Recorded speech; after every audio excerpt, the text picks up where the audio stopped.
Jeff. Hey, Eric. How are you? I'm pretty good. How are you? Doing well, thank you, Jeff. Let's get a weather check. Oh, is it that time again? Yes, it's Weather on the ones? It's 8 after. Oh, we're late. Weather on the 8s. Yeah. It's I think it's raining. Does it matter? No.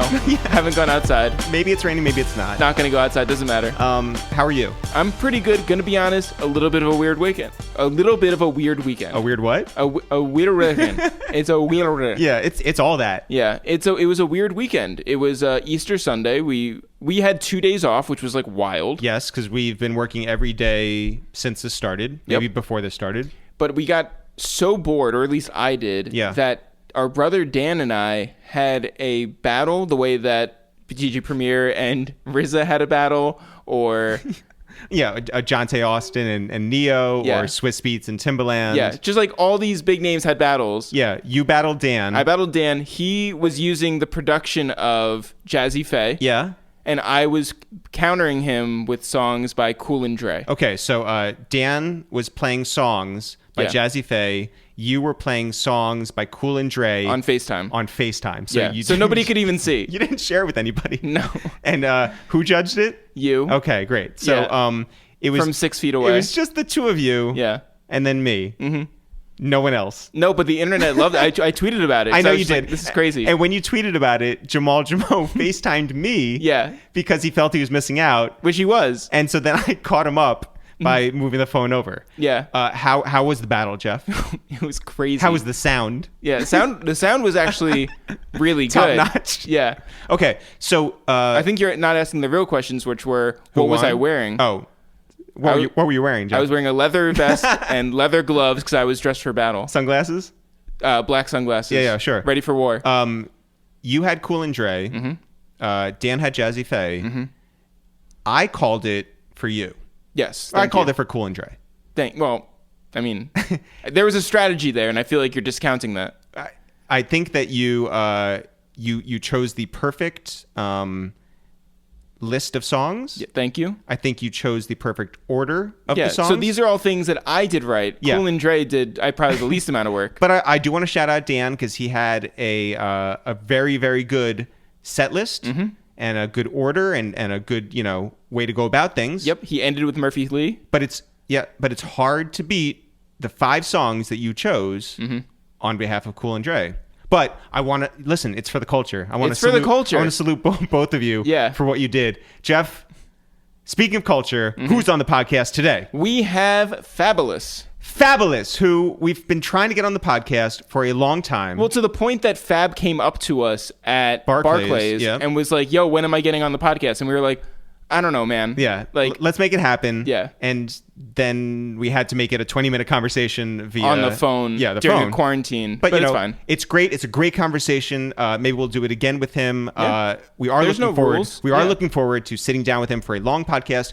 Great conversation with Fab. Yes. And we got Tanisha Scott on the podcast. Another person that we've been trying to get on the podcast. This one is like a dream. Actually, think about all 3 people. Yep. Yeah, these are all people that we've been working on getting. Tanisha Scott, the legendary choreographer, dancer. She's worked with everyone from Sean Paul to Drake and everyone in between. Yep. And she's just an amazing, amazing soul. And I'm so glad that we got this phone conversation. Yes. And then we had Jerry Lorenzo. Fear of God, the big time clothing designer out there in Los Angeles, California. Mm-hmm. We were supposed to be in LA for a month straight. Yeah, right now. We were going to get a lot of stuff done out there. It was going to be basically 3.5 weeks out there, just like killer interviews. And Jerry was going to be one of them. This is a great conversation with him about creatives and creativity and moods and what comes out of all of this. Yeah. But I'm going to be honest. Yeah.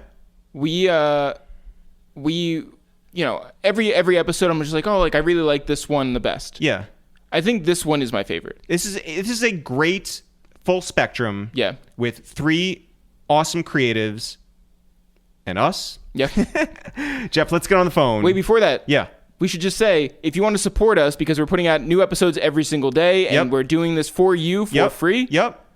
maybe it doesn't have to be for free. Maybe you can go to patreon.com/itsthereal. Yeah. Help our cause out. Yeah, you can give as little as like $2 or $3. There are people who have given more, like $10 and even more. We're so close to our 100th contributor. That would be fantastic. Shout out to everybody who has been part of this movement. It means the world to us. Thank you for, riding along with us. I know you probably didn't anticipate us doing a daily podcast. Neither did we. But here we are. Yeah. And here you are, patreon.com/itsthereal. Thank you to all the contributors. Yes, I'd shout you out by name, but my phone is currently filming us. We're on youtube.com/itsthereal. Jeff, now let's call Fabolous. Fab! What up? What's good, my guys? What's going on? What's happening? How are you? I'm good. I'm actually just chilling and just chilling. Yeah, I mean that's all you can do. That's all you can do. Fab, we saw you the other day say on Twitter you really missed getting dressed up. You have so many outfits. You have killed. No, I didn't say dressed up. I said getting dressed. Oh, no. I miss getting dressed, just like the actual motion of going to your closet and picking out your shoes and your outfit and actually just get dressed. That's not dressed up, not like going to Rihanna's ball or going to the Grammys or I'm talking about like literally getting, matching your sneakers with your outfit. No, for sure. Because for the last couple of years, you've been killing Instagram with all of these like thematic choices. You've been pulling out like throwbacks that haven't been worn like forever. There have been like amazing Instagram moments. Yeah, you have. I've had my Instagram model. Job. I fulfill my duties as an Instagram model. Here's something we've been curious for a long time. When Jay said that throwbacks were done and we were just going to do like button-ups, were you like, what the fuck? Yeah, I have a whole closet. I have closets. I mean, no, I got what it meant for Jay. Yeah, but like, you have a... Turn it down. Sorry, I got a 4-year-old in there. Turn it down. Yeah, I get what it meant for Jay, and Jay has always been, somebody who has been innovative and somebody who, when he moved forward in something, he, shares it with the world. You know what I'm saying? So for me, I took that message like, okay, Jay's over wearing throwbacks, but I think even too for the rest of the world, people still gonna wear what they like, what they find cool. I did think that after a while it did get saturated to a point, but that's just like everything. Like, hip hop kind of does that to, trends or whatever is cool at the moment. So, for Jay doing it, I got why he did it, but it's still the rest of the world. Everybody's not Jay-Z. Yeah. Everybody's not Jay-Z. That's very true. Everybody obviously is under quarantine right now. Don't make that the title of this. No. I'm just going to make T-shirts. Yeah. How enemies that like a lot. Fab says everybody's not Jay-Z. The real interviews, Fab and the headline is everybody's not Jay-Z. Never that. So everybody is under quarantine right now. There were a bunch of like tweets flying around in the very beginning of it that was like, oh, I can't wait for rappers to start rapping about coronavirus. And my feeling was that if you were near a studio, you would be the first one to put coronavirus in a rhyme. Do you think do you feel the same way?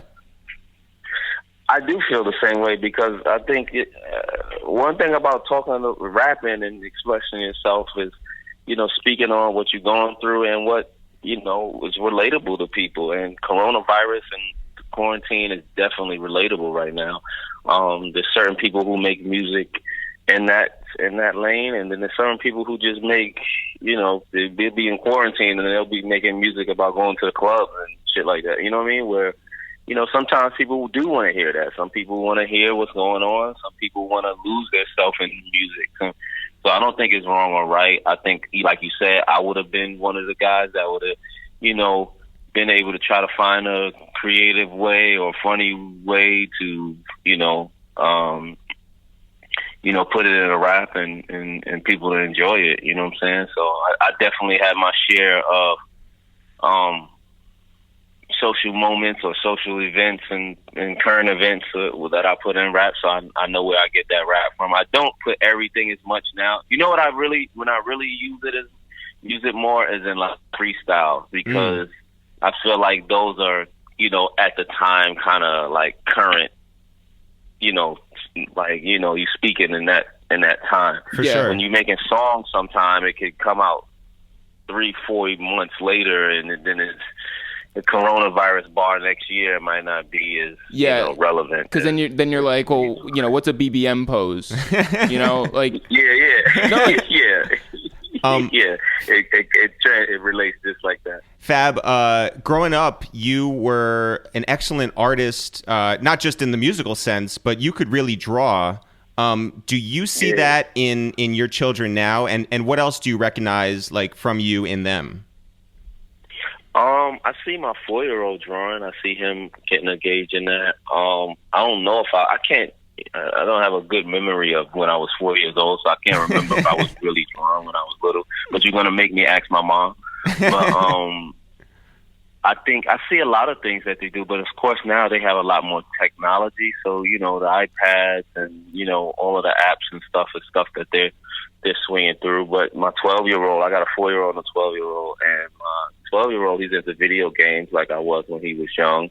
But on the art side, I see my 4-year-old tapping into art more than I see my 12-year-old. And I think when you have more than one kid, you see different things that one picks up on and stuff that the other picks up on. And I think, that's what makes them unique. You know what I mean? And I think now, as being a dad and with kids, I would push them, whatever I don't want to give them a profession. I think like back in the days, parents used to be like, you're going to be a doctor or you're going to be a lawyer or, and that's what they kind of pushed you to be or instilled in you to be. But I think now you can, let kids like see what they like, see what they want to be if they have that opportunity and chase after that. And you push them forward to that or give them as many opportunities as you can to let them be what they want to be. Yeah.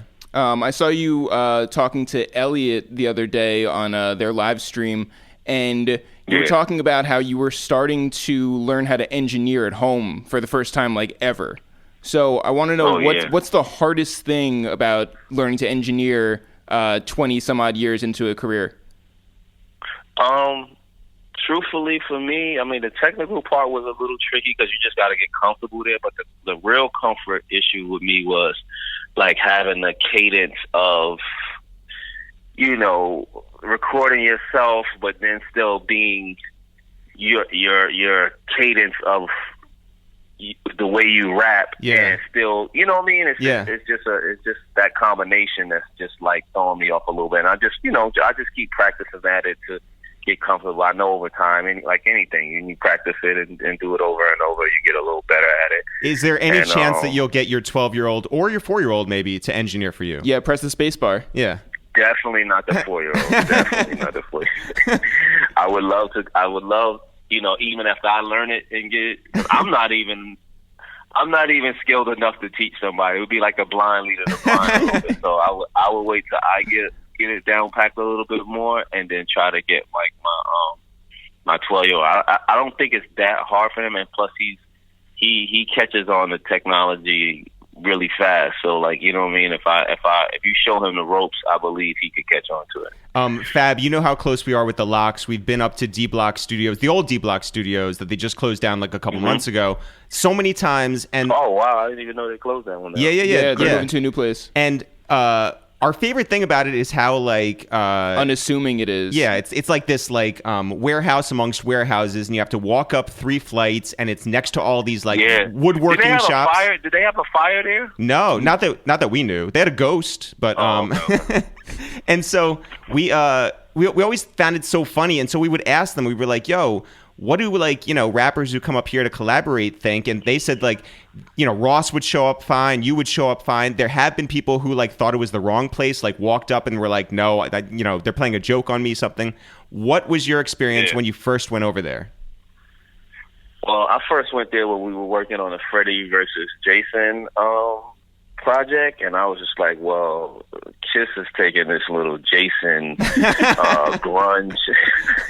grunge setting is a little too far. Like, I felt like it was really, but it was real, like, it was haunted, nostalgic and hip hop at the same time. Oh yeah, like, it wasn't like, you going into one of those plush studios, and it was something that you felt like you came in and you came here to get your true feelings and emotions across rather than being like swayed into what you're doing. You know what I mean? Everybody loves, nice establishments, nice hotels, nice studios, whatever. But, sometimes you also got to tap back into where it started and what, get that organic, genuine energy. And I think that's what D Block Studio always provided for me too. Like, you know what I mean? I went up there, I had no problem. Like he said, I went in there, I sat in, it also reminded me of times when I first started, the kind of studios that I would go into, or like, that feeling that of, the giving me that energy. So I even appreciated that. I appreciated like it making me feel, like I'm not Fabolous, the superstar rapper for the moment. I like just taking me back to like, being a writer and organically, you know what I mean? Yeah, and that actually like reminds me of when you were really young and you got called up to Hot 97 to spit for Clue, and you told this story. I think it was either with Knuckleheads or with Nori, I don't remember. But you were talking about when you went to school the next day and some girl came up to you and was like, yo, I heard this verse on Hot 97 yesterday, and you're like, that was me. Yeah. That's so wild. Yeah, that was like my first, I always say that was like my first fan, because like they kind of knew the rap and knew the show, knew everything, but just didn't know didn't know it was me. You know what I'm saying? So it was crazy to me that it showed me the dynamic of how, you could spread as well too. This is somebody I saw in school every day, and now I came to school this day, and what I had did last night has spread it to her, and now she's like, wait a minute, now she's looking at me as a different person than she's been looking at me for the whole school year. You know what I'm saying? So it showed me the dynamic of, you doing your thing and people recognizing it, and now recognizing who you are for what you did. You know what I'm saying? So, and it wasn't in like a groupie, like, no, you know what of I mean? course, It was just somebody like, they didn't know who that person was. It was, you know what I mean? So that's the difference in like, you know what I mean? What I'm saying, it's not like a groupie thing. It was like, yo, this person, it was like somebody organically, like feeling or loving what you do without you having, you know what I mean? But you still have being anonymous to them, like, you know what I mean? Absolutely. Another one of our favorite things that just never gets brought up anymore, and it just shocks us because it was such a crazy one of one moment, was when, and you first signed to, you were on Elektra, and then you got upstream to Atlantic, but then you got traded to Def Jam for Musiq Soulchild, and no one ever brings that up anymore. How did you find out about that, and what do you think about that looking back? First, to include in that story, I was on an Interscope first. I don't even think anybody kind of like adds that to the story, but I was on Interscope, and then Clue was working at Interscope at the time, and then Clue want to say he got fired. I don't want to badmouth him, but I think he got fired. And I got put in a position where it was like, either you stay here in Interscope or you can leave with Clue. And I think at that point, even though getting a record deal, like, that was kind of like the goal, you know what I mean? If you're a rapper, especially in that time, to getting your first record deal. But I chose to walk away from the deal just because I felt like my loyalty was owed to Clue, who brought me in there. Yeah. And two, I didn't know who I would be left there with. And I could stay there and then end up being in a bad position, and you know what I mean. I just thought, you know, maybe going with Clue and continuing what we were already doing, and we could find another situation rather than stay there in Interscope with some people that, you know, are not really invested that much in me and might even look at me as a liability because I'm from you know, somebody else who was there. So I went with Clue, like you said. I went to Elektra. We ended up getting a new deal at Elektra. Then that merged into Atlantic and Warner. And then my thing with Atlantic, and shout out all the people who were there at the time: Julie Greenwald, Craig Cowman, Leo Cohen. You know, all of those guys are, you know, kind of like record exec legends on that note. Kevin Lyles. But I just felt like I felt the same thing I was saying about Interscope, where I would have been at some place where that wasn't home for me. Like I kind of was like merged there. Like, you know what I'm saying? Like they didn't originally sign me. The people who signed me, Sylvia Rohn signed me, and she wasn't at Atlantic. She wasn't, you know what I mean? The people who are excited about you and happy to have you as a family, you know what I'm saying? I wasn't walking in chairs and they were screaming Norm over there. It was just like, you know, I walk in the building and it was like, oh, he's here. You know what I mean? And it just didn't feel, and I think I put out a project there. I think I put out Real Talk while I was there. Yeah. And that's when we had Breathe. And, and Breathe even kind of, the funny story behind Breathe, it was like supposed to be like your street. And that time too, they had like this single where it was like A side and B side. I guess that stems from records. You know, records used to be, your A side is your main single, and then the B side, it was just something that was so. Breathe was supposed to be released as like the B side, kind of like street mix show, whatever you title that record as, and it just kind of exploded into. They didn't really believe in the record because they were also used to me making like Can't Let You Go, So Into You, R&B smooth records, you know, all those, Trade It all those like hit radio records to them, and I wanted to kind of go against that for this project because I felt like I was just going so far that way that I was getting away from who you really were, of me as an MC. And so I guess they gave me Breathe, but they gave it to me in a smaller thing where it's gonna be a B side. We're gonna throw it out, just to make show love, let you shoot a video for it, a cheap video, and da da da da. And it actually just turned up, and people liked it, and people liked the video, and you know the energy. I think of, you know, from me having the hit records and going into that, I think that also helped it as well. And that's when, you know, I kind of realized that they didn't really see eye to eye to me a little bit there. Because even after that hit, they still were like, well, we're going to go back to the radio stuff now. We're going to go back to your, you know, girl, because that's your base. And we did that too. But it just still felt like a little funny over there. And I think I just started feeling the resistance, and even now to even say, I think I've said it before. I think that's like kind of the era too, where a lot of the South music started like really, really, really becoming mainstream. Yeah, I remember like Lil Jon, Young Twins, you know, Trick Daddy, all of that. So I felt like their attention was more into that wave because it was new. It definitely was new to a bunch of New York record execs, you know what I'm saying? And they had Trick over there, and also Trina, they had Trick, they had T.I., Trina, you know what I mean? So they were Trina. They had a few acts and that sound was just more like booming and new to them and fresh, and like, you know, I remember Little John was the first record I might have heard playing in New York, and I'm like, wow, I was like, wow, because we just here this region alone in that time was very isolated, you know what I mean? So I just think that's when I started really feeling that too, you know what I'm saying? I think 05, 06, I really started seeing the merge of that and more of like South and trap music becoming more mainstream, and I felt like as a company they were shifting there too, you know what I'm saying? So it just kind of threw me off a little bit at the company, and then I guess people knew internally, like, people that I was working with, my management,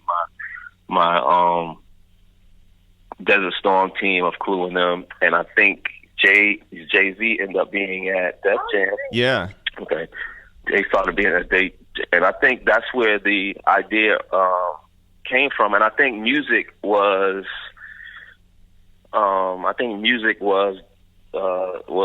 disgruntled about his being at Def Jam at that time too. And I think somehow they pulled off this, similar to an NBA trade of some sort. Well, we give you Fab and I'll take Musiq Soulchild. I mean, it wasn't based on our deals or money or anything like that. It was just more kind of like a swap out of artists where he doesn't want to be here and he doesn't want to be here. Yeah.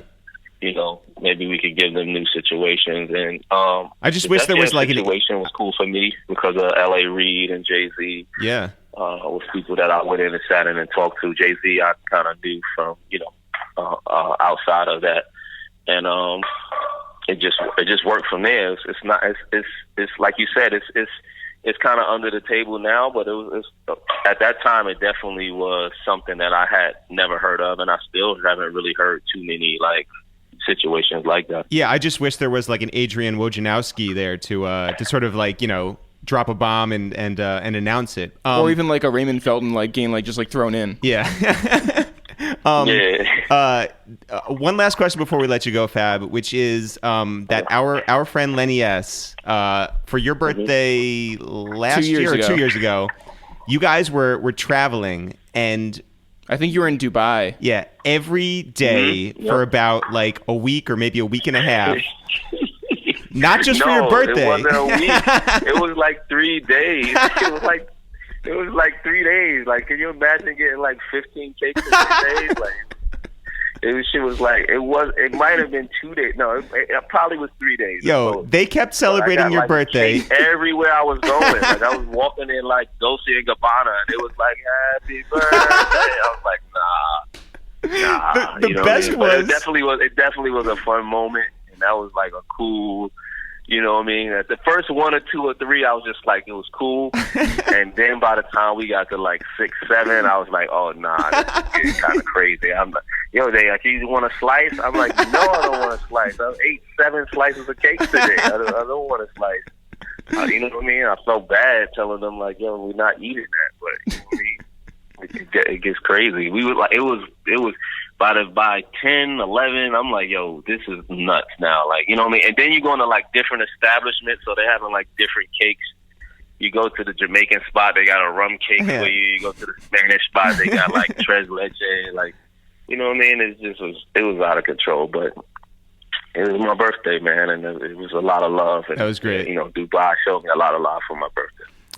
One very last question. A million years ago, you came up to us at a Fool's Gold Day Off concert, and you wanted to talk about Narcos. Yeah. And, like, by the way, we didn't know you. I mean, we knew you, but, like, we didn't know that you knew us. And so all we talked about was Narcos. We're under quarantine right now. What are you watching to pass the time? Oh, man, I think I've watched the whole Netflix. Now I'm on Hulu, like, you know what I mean, trying to finish Hulu. But I've watched so many things. I watched a lot of Netflix shows, from the Madam C.J. Walker to the new Narcos. There was a season 3 Narcos. My favorite that I just finished was Ozark. Yeah. Ozark was nuts. Crazy. Was really good. That show was like anxiety on steroids, and it's just like... But it's like a never way out. Like, you know what I'm saying? It's like one of the things you keep rooting for them to get out of it, and they keep making the smart moves or the right move. And it's like the right move is never the right move. It's like it's always another move. Yeah, just going deeper and deeper in. It's like playing chess with the cartel. Like, you know what I'm saying? It's really crazy. Fucked up. But those shows are great. I've been watching. Right now, I started watching some show called Little Fires Everywhere. Oh, that's supposed to be Jerry good. Washington. Yeah, so far it's been cool. I've been watching also. There's a series that I'm watching. I think in quarantine it makes it a little harder, but I ain't really got nowhere to go anyway. But 50 show, the For Life show. I like that show a lot too. It's like a sitcom on ABC. Oh, ABC, yeah, And yeah. I think 50's behind it. So that's been pretty good too. So Oh, right on. yeah, Listen, I've just been catching everything, man, and trying to spread the time out between watching shows, taking booking, play with the kids. It's just a Groundhog Day. that's it. But that lasting for like 2 weeks right now. So Yeah, man. Well, listen, Fab, we love you. Take care of you and yours. Stay safe, stay inside, stay creative, and we'll be Thank checking you. in on you, all right? all right, man. Jonas, say bye-bye. Bye. Bye. Bye. Thanks, Fab. All right. Jeff, let's get on the phone with Tanisha Scott. Hello. Hey! Tanisha! Hi. How are you? You know what? I'm actually doing really good. Love hearing that. Like, I know, right? Like, ironically, really pretty awesome. This is like, obviously the worst times for everybody. Like, who can imagine this would happen to us? For sure. But in retrospect, for the type of job that I have, I actually don't have to think. And it's been great. That's the best thing to hear. I know. Also, like, are you able to just like, you are a professional dancer by trade. Are you able to just like dance with nobody watching? Totally. And I do that all the time. But this time it's just literally for me. Like, I've been cooking more because I have to. And I also loved it. And I play music. Like, I go through, like, if it's like an IG live from the other day of D-Night or my friend starting from scratch, or I'll just, the verses has been really good. Yup. And if I miss it, then I'll listen to it while making like breakfast. And then like a song I'd hear would inspire me. Then I'll go to Spotify and literally go to yesterday I did, Wu-Tang and Method Man. Yeah. And I did This Is Method Man. I was just going through all these shots. And I was like, oh shit, I forgot about this song. So Yo, can I just that's say, by the been way, amazing. so we've been trying to get Tanisha on our podcast, Waste of Time with It's The Real, for the better part of 2 years, I want to say. And shout out to our friends, Director X, shout out to Kareem Johnson, shout out to Marcia St. Hubert, shout out to Ashley Kalmanowitz, just a long list of people who have advocated on our behalf. And it only took a pandemic to get Tanisha on the podcast. But I do want to say, having never met you in person, and hopefully we will after this is all over, your energy is just The best. outstanding. Oh, thank you. You are, Thanks. because these are heavy times, and to have a is. bright light there is helpful to all of us and all of our listeners out there. So shout out to you for that. I want to talk that's about awesome. Toronto. And a lot of people know Toronto now for Drake and The Weeknd and Tory Lanez and the whole thing. But can we talk about when you were growing up in Toronto and what that energy was like for you? Hell yeah. So growing up, and it's so cool because right now I'm in Toronto. I left New York about 2 weeks ago. Right on. And I'm here.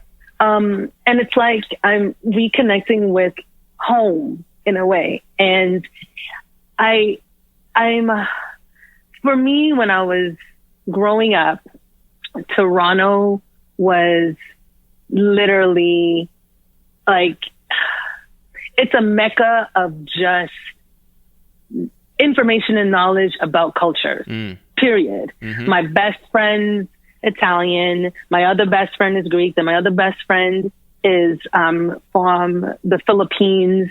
And then, of course, my family is Jamaican. Yep. And so it's like my godmother is Italian. So I grew up learning and loving so many things about different cultures just automatically from the day I was pretty much born. So when I go out and do different things, like I've been to several bar mitzvahs. I've been to like, this doesn't even talk about like the club. Going to the club, when you go out at night, you're hearing every single genre of music out. Like there's you know, you have the dance hall, of course, then you have the reggae, and then you have the hip hop, and you have the R&B, and then you have the pop, and then you have the rock, and then you have even maybe sometimes like a little bit of country, you know? So like growing up in Toronto, I was also an athlete too. So I ran a lot. I ran track in the club. So outside of high school and I took it to university. Wow. But yeah, I was an athlete first, and it was in university that I found dance. I grew up with my dad, who was a DJ, by like that was his heart, his hobby, his ambition. Super dope. But he's like, okay, but I had to go to work and, you know, pay bills and stuff like that. Like that reality wasn't a real reality leaving Jamaica. But, so we'll have like parties all the time. My house, like my garage right now is filled with vinyl. Oh. I have a couple DJ friends who like will come to the house, and I've gifted some. My dad's gifted them some. I have an 8-track in my garage at my mom's house. Wait, does it work? I was like, what is this? I have no idea. I haven't touched it. I haven't seen it. But I remember growing up, my dad said that he got that from his dad, and I don't think he's ever used it either, my father, but like music was the essence in our household. Was your father anything like the father in the Get Busy video? No, he was the complete opposite. we had a party house because he'd have like basement parties. Well, we did have those basement parties. That's another thing about growing up in Toronto too. Everybody, if you lived in an apartment building, but the majority of people had basements, and we had those basement parties. Love it. So we had them a lot. I remember dancing with my shadow a lot with my sister as my dancing partner and stuff. Watching like old Soul Train shows and getting CDs with my dad. Yeah, it was fun as hell, but funny enough, it was funny in the house where my dad was all about music. You know, of course, education and, you know, running was my thing. That was hopefully my ticket. Yeah, what was your race? So, I was me and my short, thick ass legs. I was a power runner, so I did all short distances. So, I did the 100-meter, 200. By the 150, of course, I hit a wall because I was really fast out of the blocks. Yeah. Relay, obviously, I was always a starter because I had an amazing start. I was just going to ask. So you don't have a chance to like drop the baton necessarily? No, never. Thank God. But I started the pace with that. One thing I do remember, and I always pat myself in the back, that I've never lost coming out of the blocks in any race that I ever did. Wow. Yeah. And I think it's so funny when you look back and you become like really introspective and deep, and you get older and you're like, maybe that's why I love music so much, because I hear, or maybe that came from music. My dad used to let me hear different sounds and explain to me different instruments in certain songs, because like songs back then, and when I say back then, I'm like, my dad used to play, of course, lots of, like, you think of like Bob Marley or Prince or Michael Jackson, or really my dad was a big fan of Quincy Jones. Wow. And you listen to these old records, and it's like, of course, you have the music, you know, you have a proper layer of music, and you have your artist singing, but then there's always this like extended part where everyone has like a solo within the track. You know, so he'd explain to me different instruments and whatnot. Like, you know, he had intros and outros in the middle section. So it wasn't just like verse, chorus, bridge, chorus. Yeah. Like there's also the same thing for the music too, you know? Yeah. So I don't know. I might be losing my mind thinking like that helped me. We're all hear losing our like minds. the gun. This is a very weird time. Tanisha, when you and X and Sean Paul got together and you had that just like Hall of Fame run together, did you understand, even at the earliest videos, did you understand what you were doing for culture and for the world? And did you have any sense that it would, like, you know, make its way down outside of New York City and, you know, change the idea of like what these two Jewish brothers might have, you know, thought a music video would be? Yeah, did it feel big to you at the time? Yeah, no. Not at all, because honestly, I thought I was doing bigger things in the States. So I, through like X helped me out so much and put me on the map when it came to like doing music videos.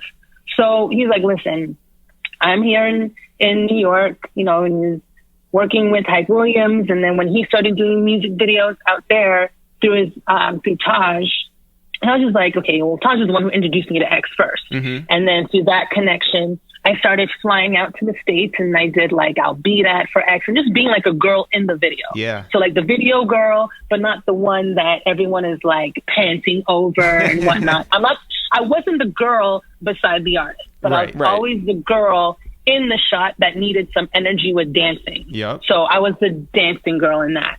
So I was like, yeah, doing my thing and going back to university, coming back to Windsor, and then, working. And then I started my career like just dancing for artists. But I had to come back because when X was like, yo, got the Sean Paul music video, we're doing it, blah, blah, blah. And I'm like, okay, cool. So I'm going to come down and dance. He's like, yeah, nah, I think I want you to choreograph it. There needs to be choreography in it, not just you dancing. And I was like, but I can't choreograph. And he's like, well, you're going to have to. He was like, well, you're going to have to figure it out. I was like, okay. So at that point in time, I guess I have to figure it out. Came out here, figured it out. It was a song, and he says this all the time, like, the song had already been out for a long time, so I was familiar with it, and I literally was like, let me just freestyle, and through freestyling, I just was like, okay, this move is cool, that move's cool, got a couple of my friends together, and then a couple of the dance crews, that's what we used, because I didn't know dancers. We knew dance crews. I was a part of Do That, and he had Dainty Crime, and he had other crews that were in the music video. Cause like, you guys do this and do that, and we'll put them in different. And we had one rehearsal, and after that, it was literally just a group of friends. It felt like on set putting this together. X being as brilliant as he is, and saying, okay, we need to make it look like this and keep people here and then get me the dancers over here. And it was amazing. And then meeting Sean for the first time and just telling him, okay, well, this is how you're going to move. Cause X wants you to look like you're walking through like a dark tunnel. You're not sure where you're going to end up or going. So while he was on the fixture, the lighted fixture, lit fixture, I was in front of him on the ground in the darkness, like walking and mimicking like the moves that he could possibly use and like how he's walking and stuff. So that, and the other thing is at that point I had just gotten a dance agent, and my dance agent was like, no, you can't go back and do that music video. You got to stay here because you're possibly may do another job, like making real money and blah, blah, blah. Whoa. And so I left and did not even tell anybody I did that music video until it became so popular. My agent was like, was that you in that video? And I told him, and he was like, good job. Good job. How about taking that chance and like changing the trajectory of your life and like knowing that it would have cost you money and you just felt it in your gut? I know, literally, like it definitely completely 360'd everything and pioneered to where I am today. Cause I don't even dance that much. But now, doing choreography, I never even thought about choreography. It was nowhere, shape or form in, not even my frontal lobe. It was nowhere in my head. All I wanted to do was just dance. And to trust, to have X trust in me. And to me, just to say, okay, I'm just going to just figure it out.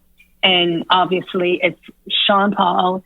It's dance hall. I'm like, I know how to do this because this is how I've been moving since I was born. Like, this won't be hard. So I'm like, I'm just gonna, I can figure this out.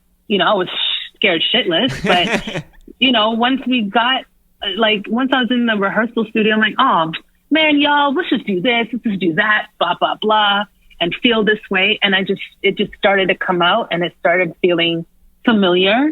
And again, I don't think, and I don't know if X knew, but I don't think anyone thought that this was going to go anywhere because at that time, reggae music and dancehall music, was starting to come back, but not even. So it was like, oh, we're never going to see this on like MTV or anything in the States. So this literally was just a passionate project that I was like, let me try this new thing. But it was just straight out of passion. There was nothing about it that gave me the stress of, oh, well, the moves aren't right. That's awesome.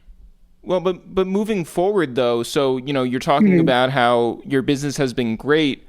Are artists still shooting videos right now? Like, what is going on in the music video production world right now for you?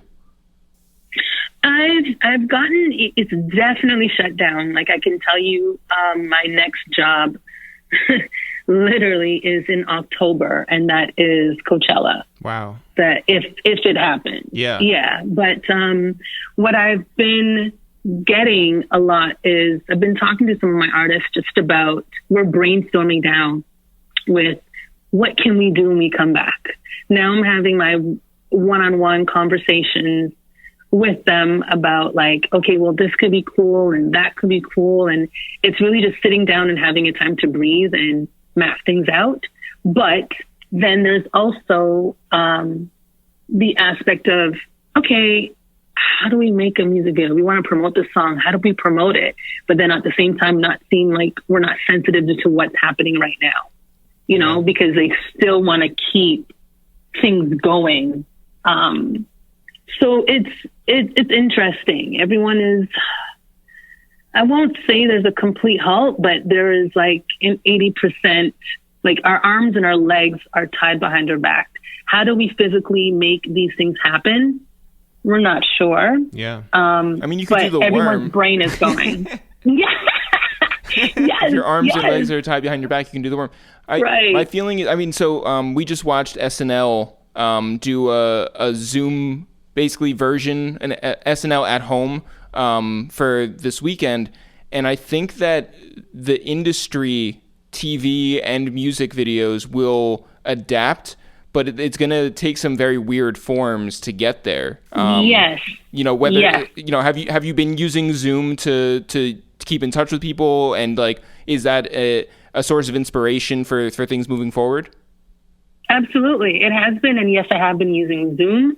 I've been using this thing called House Party, WhatsApp, quite a few things. But interestingly enough, you know, when I said that, I feel like our legs and our arms are tied behind our back in terms of the traditional way of, say, shooting a music video or doing a live concert. You know, the physical way of doing it is not the same, where you have a DP, where you have a studio and whatnot. So it's just rethinking these things.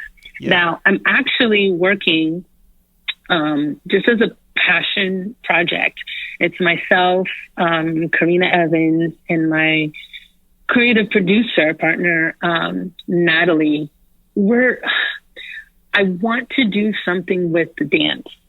I want to do something with dance and utilizing not just Zoom, but either people, and we're still figuring this out, people recording themselves. I teach everyone a routine, but I want to do it based off of formations and formations and using graphics, like some of my graphic designers, and trying to figure out. So we're like brainstorming and workshop. I'm talking to a group of people that I work with animation and stuff. So I'm trying to, sweetheart, I don't know how this is going to work out, but I'm working on that currently, trying to just, I just want to, you know, do something for us, all of us just creatives, you know. Well, I think that there's a couple of things. I mean, like you were just talking about how the versus battles, you know, have been such a cultural moment. And if there's some way to capture that sort of energy, maybe not in the same sort of medium, but like to put it elsewhere and to make it this collective good, I think that's amazing. Yeah, because, you know, we talk about this a lot we've spoken about it a lot recently, and especially a lot with creatives, both on the podcast and off, because it's a huge concern to keep not only culture alive, but also community alive, because you're taking away venues and you're taking away like interconnectivity, and experiences and everything. And how do you grow culture from that? And I think that it's been interesting to see what TikTok has done, because that does allow people to still like take something, make it their own, and keep it going. But what you're describing through animation and through tapping other people even through a screen is pretty dynamic. Yeah, I hope it turns out that way, guys. No, I'm just joking, but there's definitely things are moving towards more technology. Even in these stage shows, when I'm looking at just people's concerts. There's a lot of technology being used to make things look cool, and it's kind of like I love Vegas, right? And Vegas has, I think, a strong hold on a live, beautiful, polished play where it's not too much of one thing when you go to like Cirque du Soleil or if you go see J-Lo or whatnot. But I see these tours are, from it, be it lasers to video content, and then how people interact with them. Like I see a lot of that happening with less dancing. Yeah. And I want to be innovative and keep with what's happening, but I also don't want to lose the essence of the human part of it. I don't care how many zip lines and animation can look like it's jumping from one place to the next and it looks like you're in the midst of it. There's nothing that beats when you have an army of dancers up there with an artist or group, and when they get down and then they do a stop and how everyone just feels that, that's amazing. I don't want to lose that. So I'm trying to find a way to visually mash the both of them. Yeah. So, I have one idea. What's that? Okay. Yes. Could you battle DJ Premier in dance?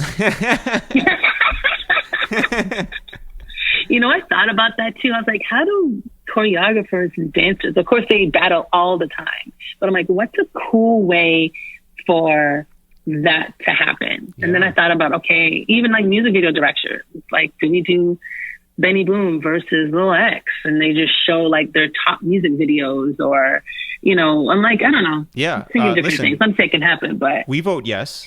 I don't know if that matters, but we vote yes. Tanisha, when you're talking about New Toronto, when you're talking about Drake, and you talk about like something like Hotline Bling, which again brings you and X together and creates a moment that changes music videos, and it changes culture, and it changes the world.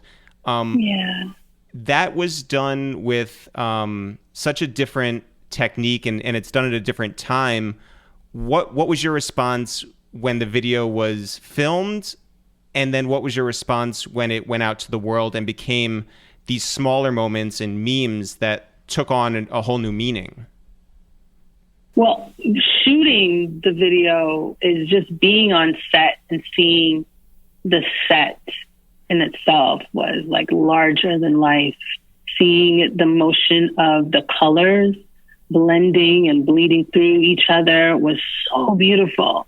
So it was just like walking into an art exhibit. And, when X would just have Drake just sitting on the steps or just in the box, I'm like, this is so beautiful. Now, the dance to it. And of course, he himself being just Drake is just always 10 steps ahead. Like he knew this was going to happen. He was like, oh yeah, people are going to try to get me for that. Oh yeah, I already know. But we thought it was, let me just speak for myself, sorry. I thought that, okay, this is just going to be a really, really cool video. But what happened? I was like, what the fuck? I had no idea that was going to happen. None. And I'm always shocked. And I think it's a good thing for me to stay that way because anytime I don't mean to put too much pressure and too much overthinking. We start to overthink things and like we got to make a hot track or sorry, I'll speak in my world. Yeah, I have to make the hottest dance. It has to be the best routine. Right. I got to make a dance to make sure that this song goes viral. That shit never fucking works. Oh, sorry, can I swear? I'm sorry. Yeah. Oh my God, Tanisha, this is a Christian podcast. Yesterday was Easter Sunday. Oh Lord, bless me. Yeah, to me that shit never works. Like art is art, and when you can't put like you can't overthink things that come from within you. You know, it's a way to just express yourself. So you got to tap in to like emotion and experience and your knowledge. So we weren't trying to. Well, I wasn't trying to make like a masterful of this is the new, I don't know, Michael Jackson Thriller. I don't know. You know what I mean? Like, no, this is just fun. It felt good. Everything was right. These are the dances that he wants to do. This is what the choreography is going to look like. This is the moment. So then we were completely authentically ourselves at that shoot and not thinking about what's going to work for the outside because it was nothing like what has already been done. Nothing. So there was no template to like, okay, make sure we check off these boxes. We got to have 5 girls, not 6, but 5. And then Drake, you got to wear this. And then Drake got to move like that. And then we need to have this. Nah, it was like, let's go. Let's just go and do what makes sense. So it's like improv in a sense. Yes. That's absolutely. Dope. On my end, abso-freaking-lutely. But then there's also a magic that just happens with X and Drake, just, you know, from the trust that they have and, you know, how long they've known each other. That's magical. It's just one person does one thing and they get it. I'm like, okay, cool. And that was actually, it's not my first time meeting Drake, but my first time working with him. And he was like, yo, straight up, I just wanted my Sean Paul Give Me the Light moment. Man. I just wanted that. Like, I've always like loved that video. Loved that. I was like, damn, dude. He's like, hell yeah. So I need to bubble you better than X did. And I'm like, okay. You know, so it was a lot of fun. It was dope. And then through that music video, I've been able to work with him on several videos for him and then help put his tour together when it comes to like the dance aspect. Yeah. So I've done the last 3 tours with him, which is cool, you know? Yeah. You know, we started off this conversation talking about how you have so much music in your basement and you know, from your father's collection and everything. I was wondering what around your house gives you inspiration in terms of dance, like while you're stuck inside? Oh, you know what? It's my basement, babe. Like going in our basement is not finished. Like there's like a dance room that, you know, my mom purposely keeps that way. And it's just the 4 walls, the couch. I just go there and I just start to think like I'm a dancing baby. So it's not hard for me to like get up and start to move. But what gives me or has been giving me inspiration is being away from it. You know, like, you know what they say about being far away from somebody and not seeing them makes you love them even more when you see them. Yep. Yeah, it's rejuvenated my love for what I do, where, you know, it's been quite a few times it's turned into a job, guys, because it's, you know, I've been blessed to like constantly be working, but it's constantly working and I have to like fight to like, baby girl, you still love this and like stop thinking so hard and stop like have a moment. And I'm falling in love with just dancing and moving and music. Again, I've been listening to a lot of old stuff that I'm like, whoa, and finding different songs now, going back to verses again, like I'm like looking at songwriters and I'm like, whoa, this person is dope. And, you know, listening to lyrics more and stuff. So that's it. I'm falling back in love. That's amazing. With my first that's love. Wonderful. I know that. So, you know, it was not easy for our parents when we were like, we're going to, you know, do what we do. They're like, what are hip hop sketch comedians? And then, you know, a decade later, you know, it's understood, right? How was it when you went into the arts, and what did your parents want you to do or hope that you would do as a career? Well, my dad was supportive with a contingency plan. Well, just as long as you still run track and get that scholarship and you still do school, you know, you can hang out with me in the basement and dance, and you can, you know, go to government and go to these clubs. Like, he used to drive my sister and I to like clubs at night and talk with their friends. Yeah. But then there's Mama. She was like, are you kidding me? When I was go-go dancing at this club called Spectrum, she was like, I can't believe my child is a stripper. I said, Mommy, I'm not. She was like, how is this going to make you money? And blah, blah, blah. And how can you fit? I was like, oh boy, she had no idea. By the way, strippers make a lot of money. Exactly. I'm like, Mom, I don't know. I think I should have been. And now she's like, yeah, you're right. But because she'd come straight to the strip club with me. But no, back then she had no clue. And she just thought that, okay, you need a proper 9-to-5. You need to be either a doctor or a lawyer or a teacher or something, or have a trade. You know, so I actually went to school for physical therapy. That's what I went to University of Windsor for. Really? Still movement. This is athletics. Yes. Isn't that funny? Yeah. Yeah. It was. And that's what we thought I was going to do. But I ended up leaving school. I didn't drop out, but I ended up dropping out because I got a tour. And I was like, okay, I'll just start my semester, you know, in the fall. And the tour lasted longer. I was like, okay, I'll do in January. January came and I was still on tour, and I said, okay, I'll just do online. And then online went to the shit. So, so what was the moment where your parents were like, oh, we get it? Like, was it a VMA? Was it like, you know, some type of performance that they could see, or was it just a feeling, or was it time? My dad loved it, but my mom turned when she met Maya. So I had to bribe. So she met a superstar. So she was like, oh, you know, I've always wanted Tanisha to dance. And I'm like, really? Is that so? That's when it changed. But, yeah. And then once she knew that I can actually take care of myself, and I moved to New York, and she knew that I was financially okay, that's when her head started to turn a little bit. I just had to educate her more, and she got to see me perform and stuff. And of course, meeting Maya was the icing on the cake. She's like, okay, no problem. So who are you going to work with next? Can you work with this person? And I'm like, okay, here we go. That was it. Was there any, you're living at home right now, was there any second thought about moving home? Like, did you think, okay, I'll stay in LA, I'll stay in New York, I'll stay somewhere else? Or was it always just like, okay, the quarantine's coming in, I should go home? I was in New York for about 2 weeks. So New York is pretty much my base.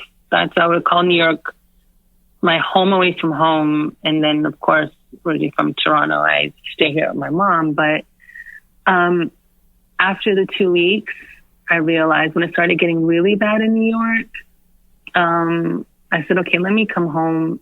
And not just because I felt a little safer, because I was going to be indoors anyhow, but I just wanted to be closer to my mom and my dad and my immediate family, since I never get to come home because I'm always in New York or always in LA. I was like, this is my time to actually pseudo spend time with my family. So that's the main reason why, because I hardly ever come back home unless if it's for work or it's Christmas time. Yeah. Well, Tanisha, we love you. Take care of yourself. Take care of everyone in your circle. Thank you. And listen, take care of yourself up in Toronto. the next time you're in New York, I hope that we're all able to see each other in real life, and I hope that we're not in Los Angeles, or I hope that when we're in Los Angeles, you're not, in New York, and we can be in the same city at the same time. We look forward to sitting down with you and really chopping it up. This was great. Stay creative, and we're looking forward to everything you come up with while you're in those four walls. Take care of yourself, and we'll check in soon. All right? Oh, I adore you guys. Thank you so much. And the same to you. Thanks so much. Talk soon. Okay. You got it. Bye. All right, Jeff, let's go out to Los Angeles, California and connect with the one and only Jerry Lorenzo. Yo. Jerry, what's happening? Man, y'all sound excited. Yeah, we've been doing rails of cocaine for the past 3 hours. Listen, Jerry, how have you been getting through these crazy day of days?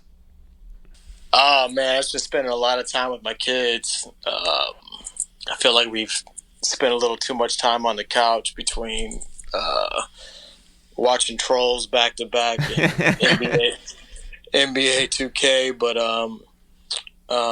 honestly, man, really blessed to be able to do nothing with them is it has been really amazing. If I look back at this past month, and this is time I never would have had, and so selfishly I just look at, I know the world is going through a lot of pain, but just being able to be here and be locked in the house with the people that you love is pretty priceless. Yeah. I mean, I can imagine. I just saw that you were able to use your son, Jerry the Third, in a Zoom campaign, or in a campaign using Zoom. Yeah, we did that with Pierre Toussaint out of Australia, a good friend of mine who has shot the last 2 or 3 of our Fear of God campaigns. And he had this idea. This was all him, of doing something and kind of directing it through Zoom. And I love the idea. I mean, we're just consuming so much information through this non-HD lens right now.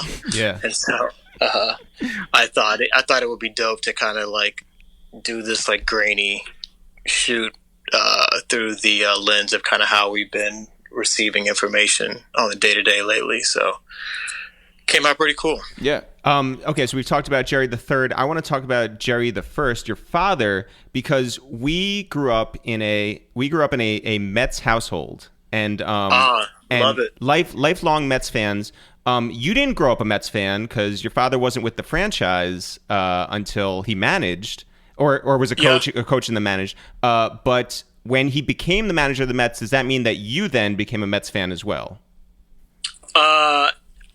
It's, with my dad being in baseball, I mean, it's whatever team he's with immediately is my favorite team of all time.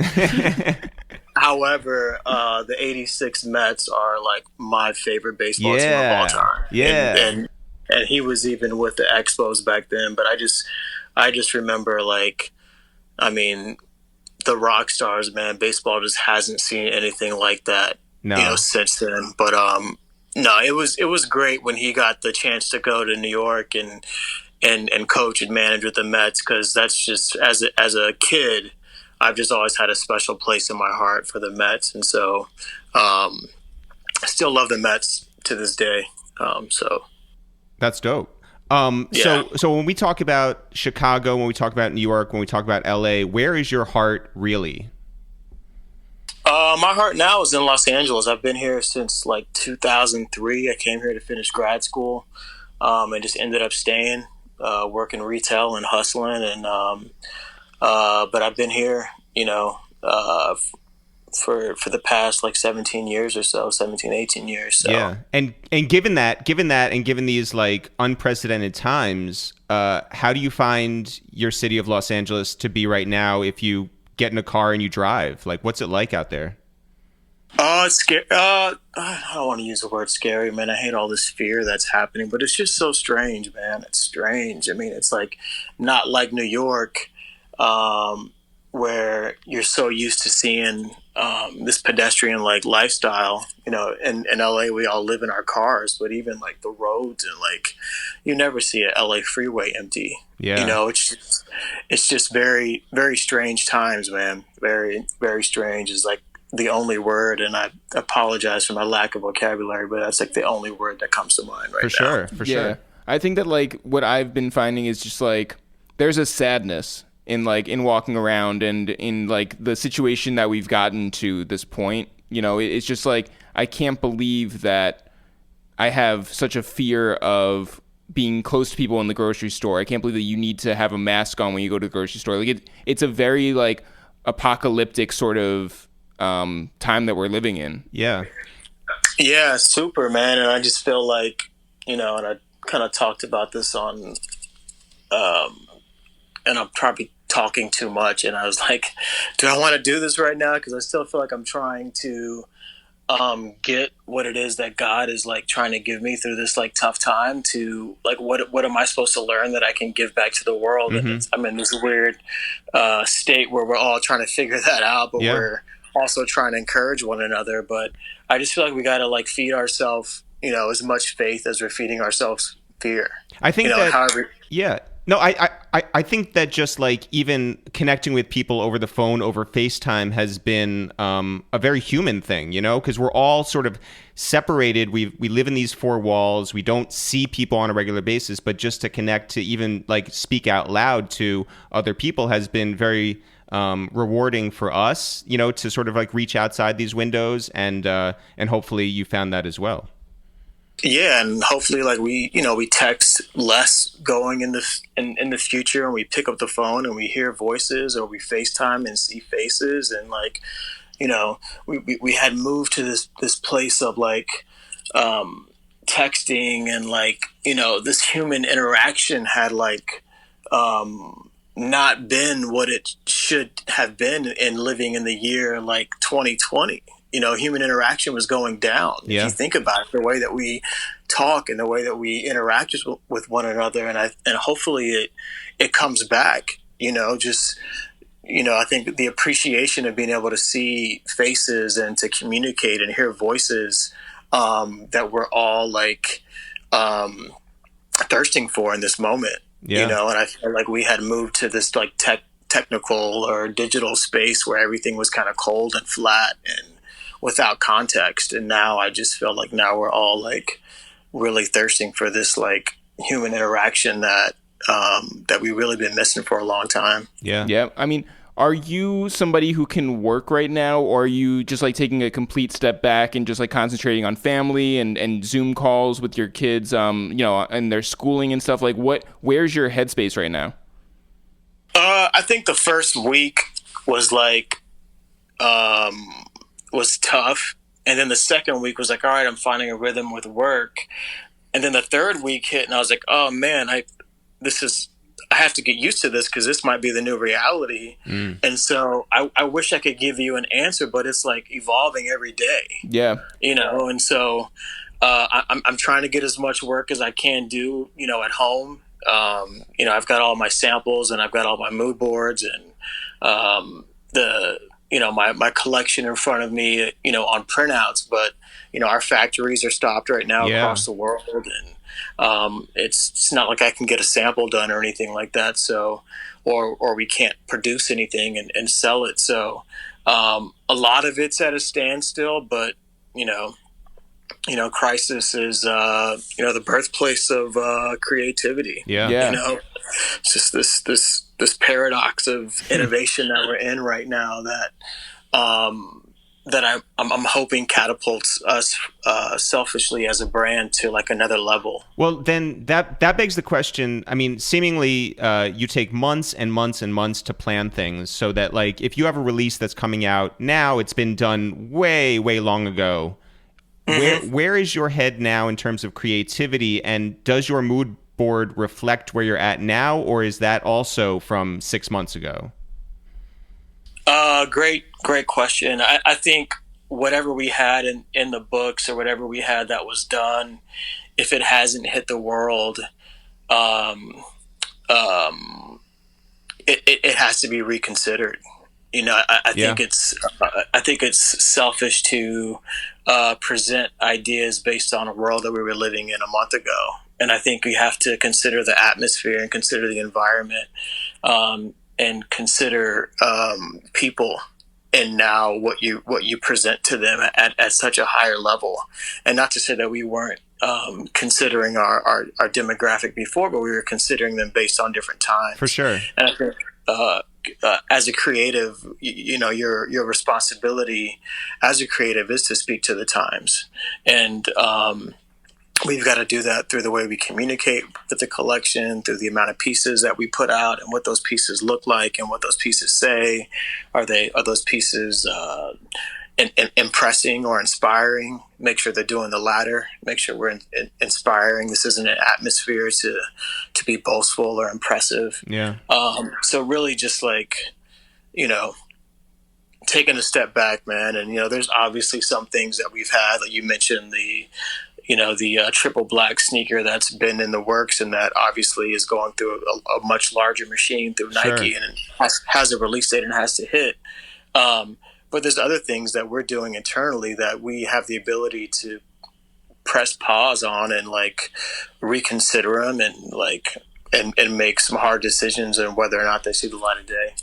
You mentioned that you're watching Trolls with your kids, which is not an aesthetic that I would normally associate with you. But what else are you watching? Like, what else is getting you through, these sort of, monotonous sort of times? Like, there's a lot of time left to fill. What are you filling it with? I'm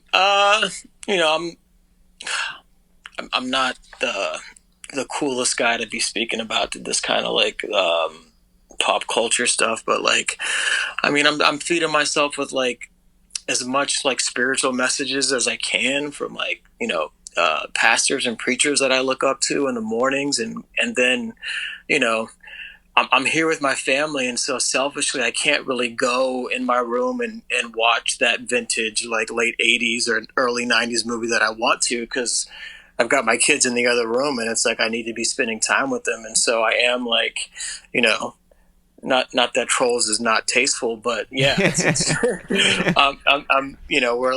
we're spending a lot of time on Disney Plus, and and I'm trying to squeeze in some 3 Men and a Baby and some old school movies that we can both get a little bit out of, because I'm looking at the movie and checking out Tom Selleck in his New Balance and his short shorts and taking notes, and they're just watching the movie for what it is. But I usually watch a lot of old movies and just really look at the styling and not really pay attention to the plot lines. Yeah.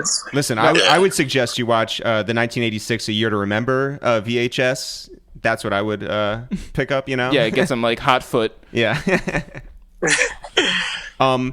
If you're inside for the next couple of months, what's the one thing you miss from your life pre-COVID-19? Is it going to the Rose Bowl and on a Sunday morning and going through? No, of course. Yeah.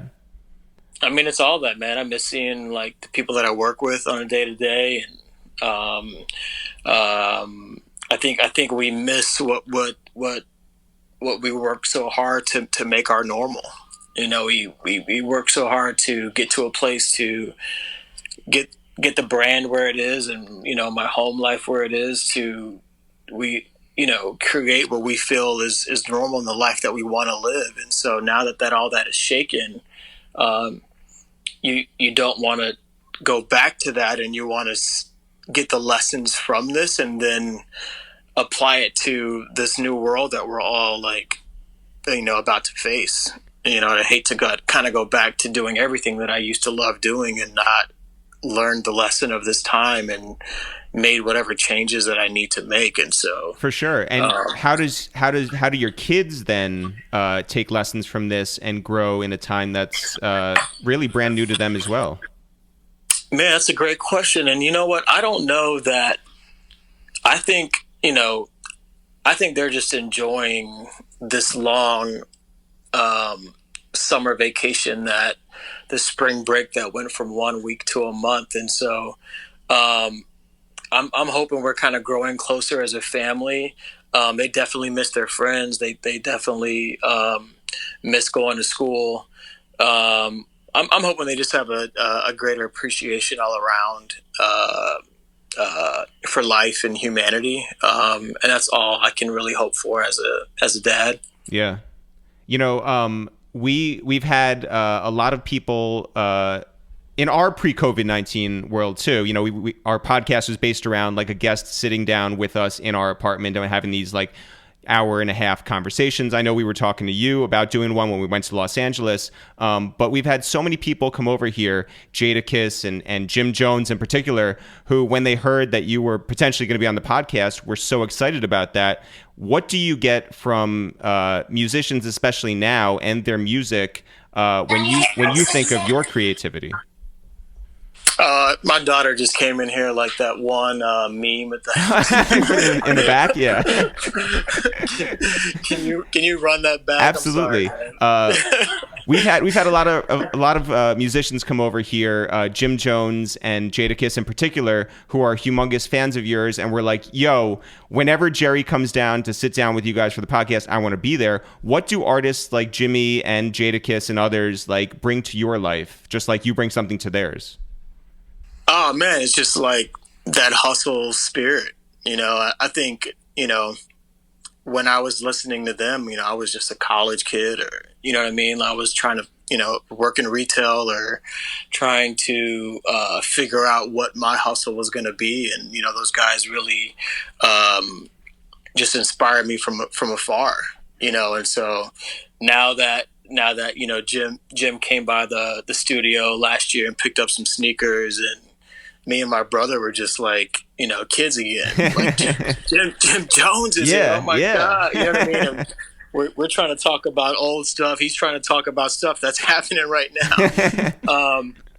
But I think once you start getting to a place where you're creating and putting things out in the world, it's like that Jewel's bar, like, I bring it all in the booth, my life experience is all in the booth. You know what I mean? It's like, once you connect with somebody like that is putting everything they have into whatever gifts and talents that God has given them, it's just a different level of like connection and appreciation, and a lot can go unsaid, and you just kind of appreciate the presence of that other creative or that other person. But yeah, man, I was so happy when Jim Jones put out that album last year. I just felt like it's so hard to modernize what you've made popular like years ago. Yeah. And I thought he did a tremendous job with that last album, and like, oh, for sure, staying honest to who he was and still modernizing his sound and being better than he's ever been before. So that also makes me think, like, when Jim gets asked about like the past, he may be like, oh yeah, like I did go through that, but I have this new project now too. Do you also go through that where people are like, yo, your collection from like 3 years ago was it? And you're like, yeah, but I got this thing that's coming out now that I'd love to talk about. Where do you fall with that when people sort of ask that of you? It's always that same exact kind of thing that you just kind of mentioned. It's like, I'm continuing, what you loved about me 3 years ago, and this is just the new lens of how I'm telling that story. You know what I mean? And it's like, I think you always want to keep in mind what you promised people when you first came out, and that promise that they're holding on to, and how are you evolving that promise, and changing in an honest way that recognizes what's given you the platform that you have. If a far departure is honestly where you are creatively, like, I don't want to like say that's the wrong thing to do, but I think it's just important to like always acknowledge that, in a way that also pays respect to the people that do follow you. And so it is this kind of like thin line of like maturation and maturing and like holding on to the past too much. And I think like, like Jay-Z has done like a phenomenal job in like kind of like showing hip hop how to like mature. Yeah. You know, I think as a creative and anyone that can influence pop culture, there's a danger in this like Peter Pan mentality of like trying to stay young and stay in this space. And I think the real challenge is, can you grow and mature and also still like influence at the same time, at Absolutely. the same level? And that's why I've gotten such a nice feeling by seeing, you know, like Puff is like letting his beard grow out and you can see the gray hairs, or like Khaled is out there, you know, and you see the gray like above his ears, and that's like, yo, they are really that age. They're human. They're fathers. They're still enjoying themselves and still putting out dope content. But like the reality is, like, we're not all getting haircuts right now. We're not all, you know, coloring our gray hairs and all that. That's just who they are. Yeah, actually, Jerry, are you getting a haircut? I'm doing it myself. It's not the best. I'm glad that we're not on Zoom. So you can see how I messed my beard up right now, and so now I'm like, man, this thing might need to go on for another month because I can't be seen right now. I just kind of mess myself up. Are you gonna adjust your memoji as you evolve inside? That's a good point. I always kind of had that kind of like grizzly beard, so I don't know that I can adjust it much more, but I might have to kind of make it not as sexy as he once was. Yeah, mine is my emoji is Tekashi 6ix9ine, which is an interesting thing to send to like Bun B or something. But when you're like, you know, we're all inside. There's nobody really to impress. But are you still putting effort into the way that you dress? Are you just like wandering out in like sweats, like, you know, just keeping it super cozy? I look horrible. I mean, my clothes are kind of, they are what they are. I mean, I just wear the same like essential sweats and hoodie. But as far as like my hair and like, you know, my facial hair, I look pretty crazy. Jerry, you're a storyteller. We're storytellers. Storytelling is just extremely important right now. What is this story moving forward for you? I'm trying to get it, man. I wish I had the answer for you.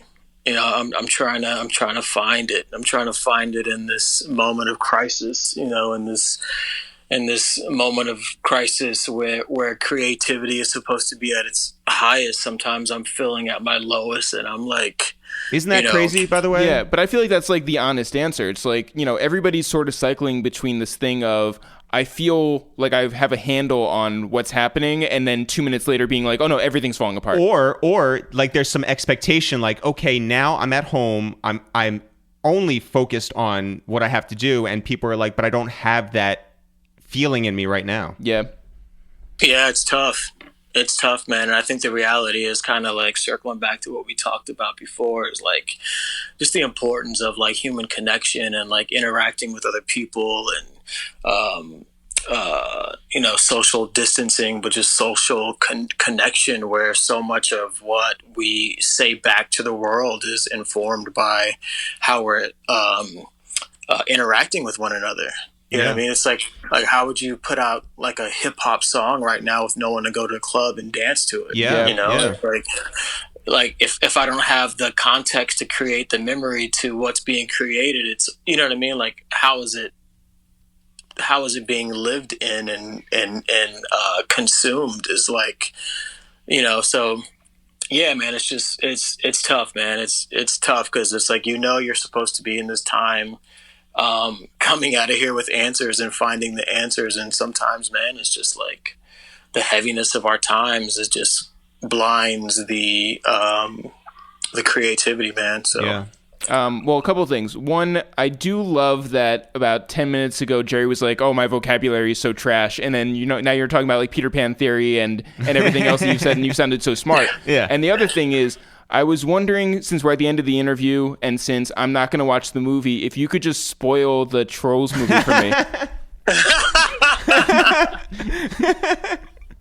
You know what, though? Like, Trolls, it was pretty dope, dude. They had this character that is like so like my spirit animal, this dude Chaz, and he's like this like, yacht rock, like smooth jazz dude. And like, I was like, if that's not my troll.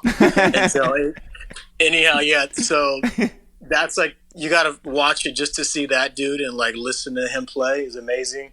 But yeah, I mean, I thought Trolls was kind of like, it's kind of like they took, dang, I can't think of the name of that movie where they like had all those feelings and memories. 3 Men and a Baby. Oh no, you're thinking of Inside Out. Yeah. Inside Out. It's like they took Inside Out and like a couple other themes and like made it about music, and it's Trolls. But the music is great. So that's kind of like the spoiler is that like in the end, all music is necessary and we all celebrate our differences, blah blah blah. Yo, I'm glad that you love that movie because I'm sure your kids are going to have that on repeat for the next 4 weeks, and you're going to be hearing those songs all the time. We gotta rent it. Like I've had to rent it twice now because it's not for sale yet on Apple. Like you gotta only rent it for like 48 hours. Oh my god! Imagine going broke by watching Trolls every 2 days. Re-renting the movie. Yeah. Yo, well, listen, Jerry, stay safe out there. Take care of you and yours, and be creative when it strikes you. You know, I think that your voice is super important right now. I think that whatever comes out of this is going to be strong and smart and truly necessary. Whether that is like